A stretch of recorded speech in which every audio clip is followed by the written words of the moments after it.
बिस्मिल्लाहिर्रहमानिर्रहीम। Dear students, अस्सलाम वालेकुम। Myself Mohammad Afzal. आज हम अपने चैप्टर 15 का नेक्स्ट टॉपिक डिस्कस करने वाले हैं। टॉपिक नेम है हमारे पास how does the DNA of chromosome work, कि किसी भी डीएनए जो क्रोमोसोम है या किसी भी डीएनए का जो क्रोमोसोम है वो किस तरह से काम करता है, वो किस तरह से आगे नेक्स्ट जनरेशन्स को या इंस्ट्रक्शंस को कंट्रोल करता है। आज उस चीज़ को देखते हैं। डियर स्टूडेंट्स, हम जानते हैं कि डीएनए जो है वो एक जेनेटिक मटेरियल है जिसके पास वो तमाम तरह की इन्फॉर्मेशंस होती हैं जो जीन्स के अंदर चलती हैं, जो आगे पेरेंट्स टू ऑफस्प्रिंग्स आगे ट्रांसफ़र होना होती हैं। और वो तमाम जो इंस्ट्रक्शंस होती हैं, इन्फॉर्मेशंस होती हैं, वो किसकी इन्फॉर्मेशन होती है? वो किसी भी एक सेल की होती है जिसने आगे अपना वर्किंग प्रोसीजर प्रोसीड करना होता है।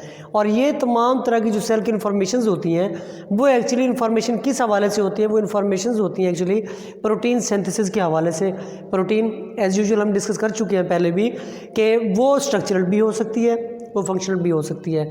फिर वो कहते हैं कि ये जो प्रोटीन्स हैं ये परफॉर्म करती है स्ट्रक्चरल, ये वर्क परफॉर्म करती हैं, वो स्ट्रक्चर बनाती है किसी भी सेल का, या फिर वो क्या कर सकती है एक्ट एज अ एंजाइम, यानी कि वो फंक्शनल भी हो सकती है। एंजाइम का काम आप जानते हैं किसी भी मेटाबॉलिक रिएक्शंस के अंदर एक कैटलिस्ट का काम करते हैं, ये बायो कैटलिस्ट का।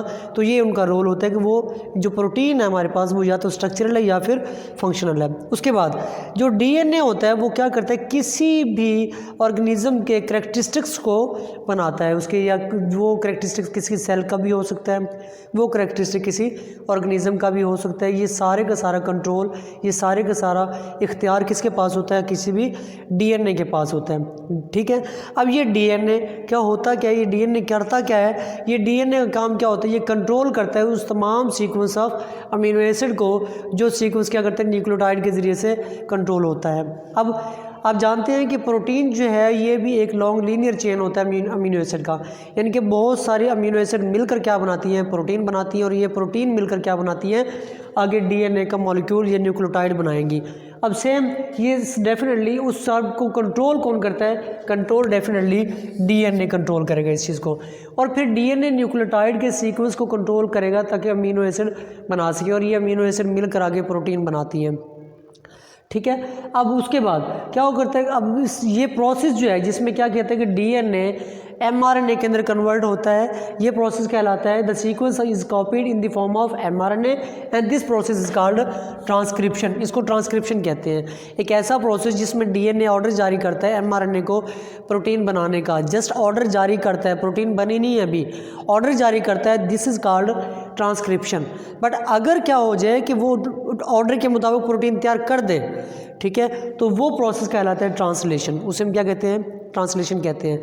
यहाँ पे एक और चीज़ भी है कि एमआरएनए क्या करता है? वो कैरी करते हैं इन्फॉर्मेशंस को क्या बनाने के लिए? राइबोसोम के पास, ताकि वो क्या बना सके? वो आगे प्रोटीन बना दे। क्या बना दे? प्रोटीन बना दे। और ये प्रोटीन बनाने के बाद फिर वो आगे, अब ये वो क्या कहते हैं? राइबोसोम रीड करते हैं इस इन्फॉर्मेशन को जो कहाँ से आती है? एमआरएनए से आती है। एमआरएनए के पास कहाँ से आती है? डीएनए से आती है। ठीक है, डीएनए इन्फॉर्मेशन देता है एमआरएनए को, ये इन्फॉर्मेशन को क्या करेगा? राइबोसोम के पास लेकर जाएगा। एमआरएनए राइबोसोम के पास लेकर जाएगा, राइबोसोम उनको रीड करेगा और रीड करने के बाद प्रोटीन को बना देगा। और प्रोटीन बनाने का ये प्रोसेस क्या कहलाएगा? ट्रांसलेशन कहलाएगा। ये कंप्लीट प्रोसेस कहलाता है जिसको हम नाम देते हैं सेंट्रल डॉगमा।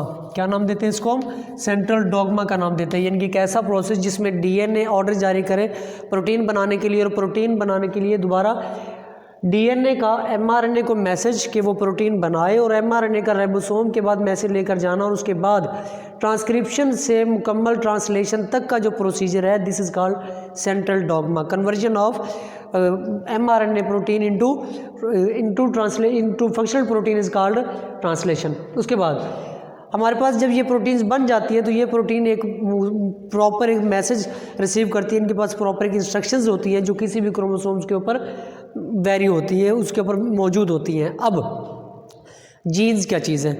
जीन्स कहते हैं the part of DNA that have instructions for synthesis of a particular protein. किसी भी डीएनए का वो पार्ट जिसके पास कोई स्पेसिफिक इंस्ट्रक्शंस होती हैं जो किसी स्पेसिफिक प्रोटीन को बनाने के लिए होती है, उस चीज़ का नाम क्या कहलाता है? जीन कहलाता है। और जीन जो है ये आप जानते हैं कि किसी भी क्रोमोसोम्स के ऊपर बहुत सारी तादाद के अंदर मौजूद होती है। जीन्स की अल्टरनेटिंग जो फॉर्म होती है उसको हम क्या कहते हैं? अलील कहते हैं। क्या कहते हैं उसको?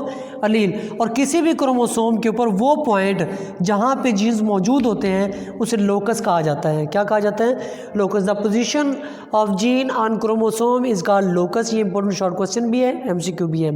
किसी भी क्रोमोसोम के ऊपर ये जो जीन्स की लोकेशंस मौजूद है, इस लोकेशन का नाम, इस पोजीशन का नाम क्या कहलाता है? लोकस कहलाता है। अब ये एक जीन है ए, इसकी ऑल्टरनेट फॉर्म में दूसरा स्मॉल है, यानी कि ये एक कैपिटल ए है, इसी की ऑल्टरनेट फॉर्म क्या है? ए है। वो भी यानी कि दोनों ये एक दूसरे की अल्टरनेटिव फॉर्म है, इसको हम क्या कहेंगे? अलील कहेंगे। क्या कहेंगे? अलील कहेंगे। The alternative form of gene is called allele. तो इस तरह से ये अलील आगे जाके इसके अंदर इंस्ट्रक्शंस होती हैं, इसके पास क्या होते हैं? जीन्स होते हैं, और ये जीन्स जो है वो आगे ऑर्डर जो किसी भी एक कोड रखती है, जेनेटिक इन्फॉर्मेशन रखती है, जो आगे प्रोटीन बनाती है या फिर पूरे एक जानदार को प्रोड्यूस करती है।